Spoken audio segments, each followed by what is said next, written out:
Hello everyone, it's Viz again.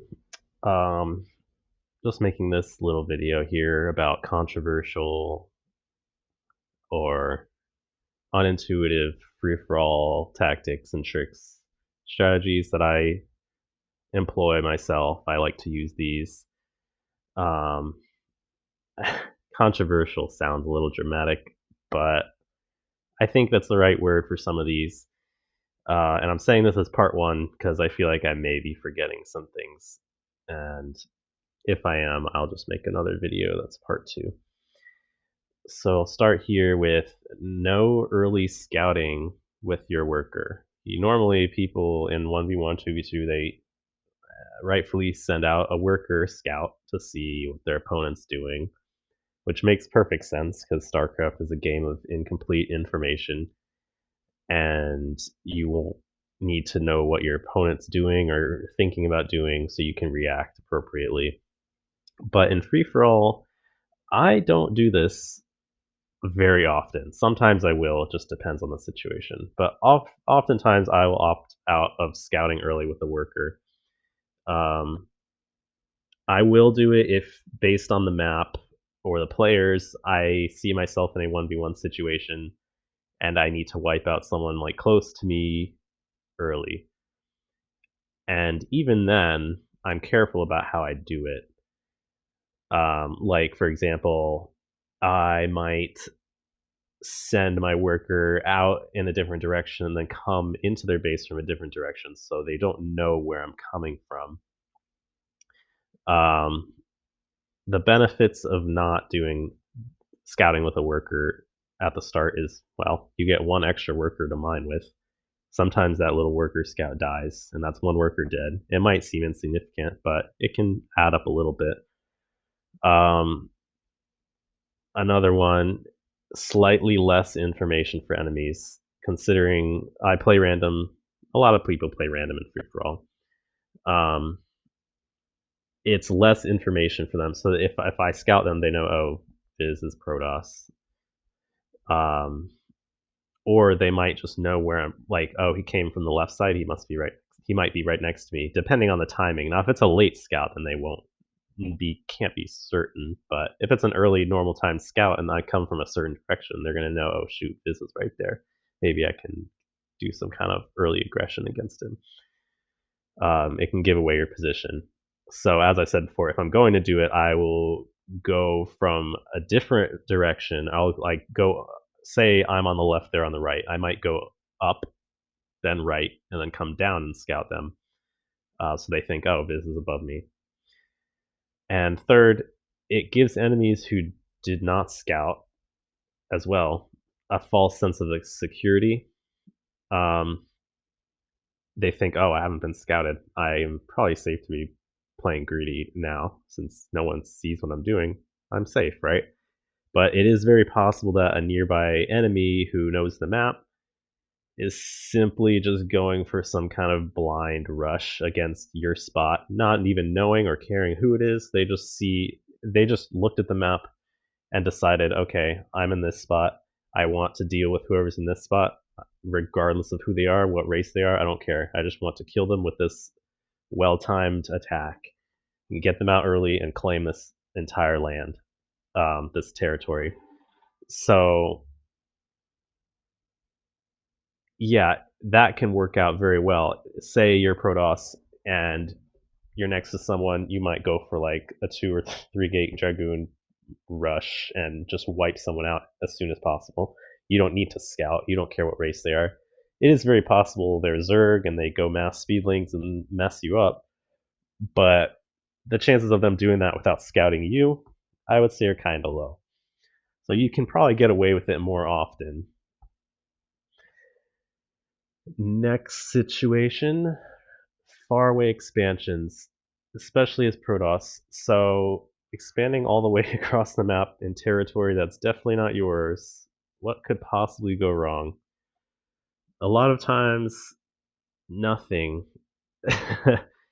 You'd be very surprised with how often you can get away with a sneaky base in part of the map where you've no business being in. And sometimes these bases can turn into your new main if yours dies. And even if this far off expansion of yours dies, you can still have easily paid for it and much more while also sucking away resources from other players' territory. So it's really nice if you're, especially with Protoss, because it's easier to defend with cannons.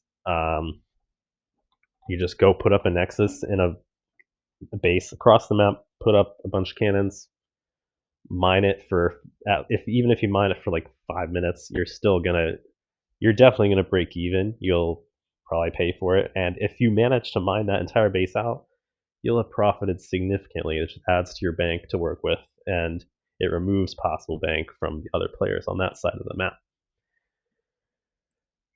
Next one, rushing island expansions. Um, so yeah, it keeps you out of harm's way. Yeah, I write that here. They're hidden. They're less visible. It hides your strength a bit unless people are actively searching you out, and they're just easy to defend. It makes you look smaller than you actually are. So if someone scouts your main and sees that you don't have your third or fourth, they think, oh, I don't have to worry about this guy. But I might have 2 or 3 island bases scattered around where they can't quite see him as well. Next, slow mining your main or your nat after a certain point. So once I have a few bases running, oftentimes I will stop mining my main at full capacity. Maybe just leave a few workers there, like 2 or 3, depending. The logic here is I can always come back and mine these whenever I want. All my production is here in my main. All my tech is here in my main. So I'm not going to be trying to let it die. I'm not going to be actively trying to let it die. So if my main dies, chances are I'm going to die anyway. I have bigger problems than the minerals left in my main. But if I get left alone, all of my workers that would have been in my main are out in other bases that are a little more dangerous, in dangerous territory that they could be killed.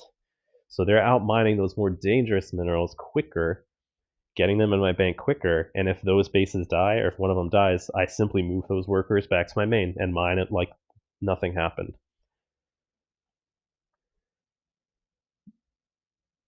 Next, skipping your natural expansion in favor of your third. This is very similar to what I just said. Sometimes instead of getting your natural, it seems obvious. Oh, my nat is right next to me. I should just get my nat. It's super close, safer. Why don't I just get my nat? Normally, you're fine to do that. There's nothing necessarily wrong with it. But I oftentimes will try to take a further out base first. One, because, well, if someone scouts and sees I don't have my nat, they're like, oh, that's weird. He doesn't have his nat. Maybe he just did an expo. Or maybe, yeah, maybe he's going for some kind of aggression. Maybe he's actually not as strong as I think. Whereas I might just have a base just somewhere else. You can, as I said before, I can always mine out my fourth, which is maybe closer to enemies. I can get a lot of mining out of that or mine it out and then come back and mine my natural, come back and mine my main whenever I want to. It's not in easy territory for my enemies to get. So I don't have to worry about that base disappearing off the face of the earth. That base will always be there for me, presuming I keep my main, which I should be trying to keep my main, because that's where I started, that's where all my tech is, that's where all my production is. The enemy cannot get back any minerals that you mine from the more contested areas. Next, we have turtle slash passive mode, especially after gaining positional advantage. So, in low mineral situations where a lot of the map is mined, you want to be turtling, going passive with spellcasters and other cost effective units. While if there's a lot of minerals left on the map, you can keep your normal army, like as Protoss, you might just have your normal Zealot, Dragoon, Templar army, Arbiter, but just keep it on standby. If there's a lot of minerals, you need to have that strong army in order to, move where you need to go. But instead of attacking willy nilly, just keep your army, just simply mine minerals in your territory that you've gained, um, and just collect bank from that territory you've secured, and keep your army in a spot that's ready and waiting to act if you need to. You don't have to be going out attacking everyone. I mean, sometimes you might scout and see a good opportunity, then go for it. But don't just be attacking to attack for no reason. Even if you haven't gained any sort of positional advantage, or in fact, even after you've lost ground or lost position, sometimes you just need to hunker down with what you have and wait it out instead of going on a conquest for more minerals, which could leave you with even less than if you had just chilled for a second. Of course, that doesn't necessarily work if there are tons and tons of minerals on the map and not many players left, but in situations where, yeah, there's not a lot of minerals left, you just need to, sometimes it's more cost effective to not go for the minerals that are left on the map if it's a small amount. Sometimes it does make sense to go for them, sometimes it doesn't. You just need to look and see, does it make sense? Is it possible for me to manage to mine these minerals without losing a lot? Or is there a way for me to do it while losing much less than my opponent? All right, next, using your words slash making a deal. This isn't necessarily, I'm not talking about necessarily making an alliance. I like free for all mode. I know sometimes we'll play melee mode, which allow for alliances and visioning. Those can be fun, but I'm talking strictly free for all mode where you cannot ally anyone. Um, Technically, you cannot ally anyone. I don't like to ally. It's just, I don't like it. But it doesn't mean you can't make some kind of little arrangement or a deal with another player. So what you can do is, with your words, you can always play yourself down, make it seem like, hey, I don't have as much, or just talk about what you've gone through. Talk about your life story, your struggles. Oh wow, I've been getting wrecked all game. Like this guy has been screwing with me. Um, might seem like whining, but you don't have to make it that way. You can just be literally telling the truth. Like shit, I got this happened to me, that happened to me. You can also play other players up, like players you're near who are strong. You might have scouted, oh my god, this guy's going carriers, or this guy has a huge army. Yeah, how does he have all this already? We need to look out for this guy who hasn't been fighting anyone, and he's super strong. And those kinds of things can influence how others act in the game. Other kinds of deals, I've talked about this before, is just letting that guy that you've been fighting just have a base that you've been fighting over and just be like, hey, dude, just take it. I don't want to fight you. Let's leave each other alone. You can play this off as you're just being nice and letting them have it, so they should reward you with peace. When in reality, you're just realizing it's not cost effective for us or me to keep fighting over this, when I can just let them have it and I can focus on a different area of the map that might be more beneficial for my bank, uh, more minerals for me to fight over instead of just one measly base in between two players. Um, yeah, so another one is not fighting a neighbor because you have your sights set on another neighbor, or you just want to build up while they fight someone else. Um, Even you might be in the middle of two players, and you think about, do I want to fight this one or that one? Which one makes the most sense to fight? The one that does not make sense to fight, maybe just you can either just be like, hey, I don't want to fight you, or just let them have bases, don't touch them, don't send units to them, just leave them alone and focus on the other direction you want to go. I mean, be wary that they might attack you at any point. They are also your neighbor. But you can always just see if you can get away with using your words to prevent them from doing anything to you. And depending on what is said, using your words and making deals might not necessarily be honorable, but it's still a part of the game.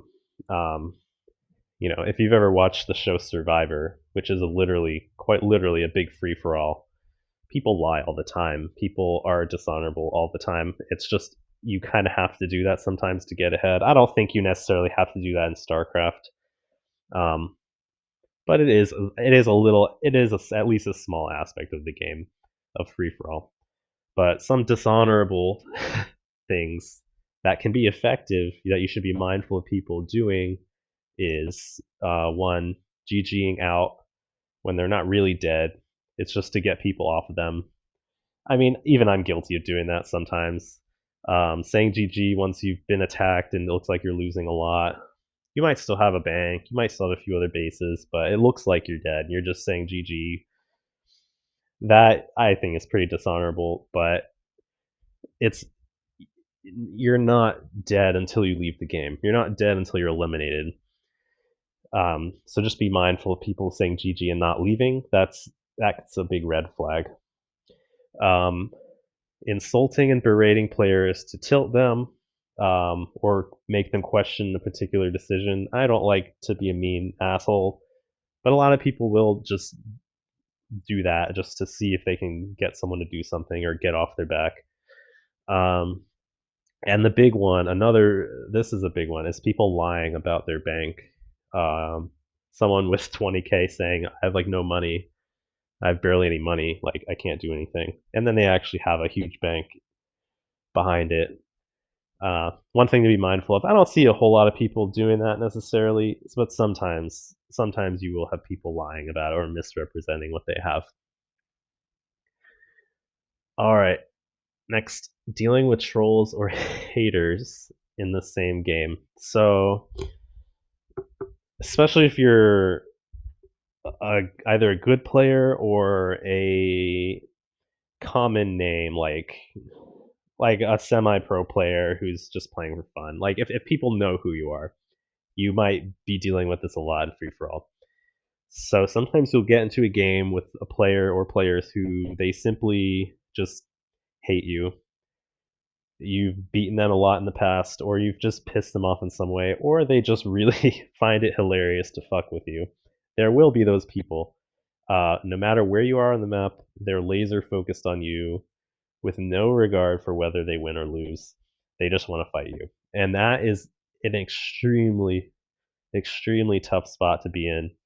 At that point, standard free for all logic is kind of thrown out the window because of those players.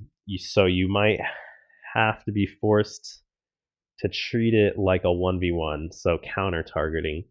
You simply might have to just treat it as a 1v1 and get the jump on them and simply attack them first, regardless of if they're cross map or not. Like, no matter where they are on the map, you might just have to go for them if you're pretty certain that they join just to fuck with you. And then evasive maneuvers. If it's only a soft grudge and they're not all that laser focused on you once you die, you may be able to get away with just taking hidden bases early on with the expectation that you're going to die and simply let them kill you. With your main dead, you'll look weak. Use your words, let the other players know, wow, this guy got me, whatever. Ideally, people then think that that guy's a threat, they might go for him, or they'll leave you alone, or they'll be assholes and just come finish you off. Which is why I say adaptability. Like, this is not set in stone. This doesn't always work. It's just things that can work. And there are players who will not rest until you're eliminated or leave.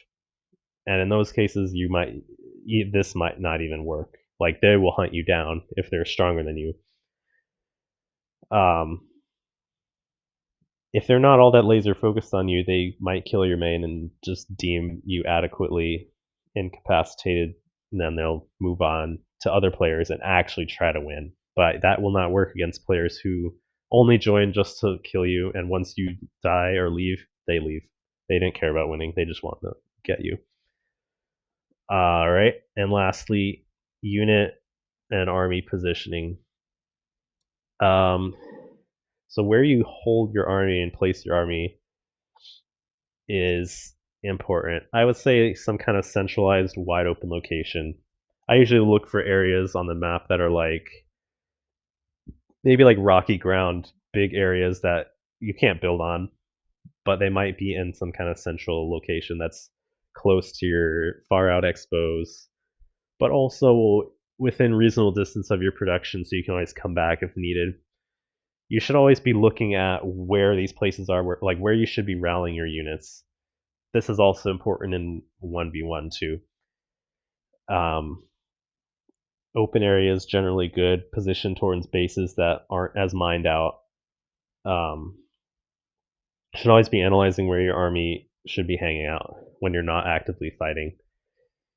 And splitting, sometimes splitting your army can work depending on what it is. Like with tanks or with Terran tanks, like keeping some tanks in your main to guard your production is always huge because tanks are extremely cost effective. Um, or even like Protoss with speed lots, you can just send them to kill some expos while you have your main army doing whatever. And also a nice one with air units, you can just rally them to your main for defense. And if you need them, you can just leave. They're guarding your production, but they're air units. They can fly pretty fast. They can get to wherever you need to. And just while you do that, rally any ground units to that wide open area that's makes wherever makes sense.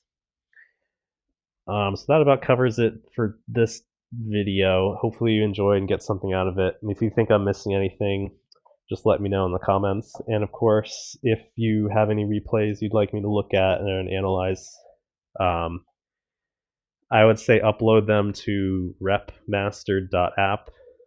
If you know what that is, I'll put a link below. But upload there and send me the link or post the link in the comments and I'll take a look at it. And thank you for watching and have a good day.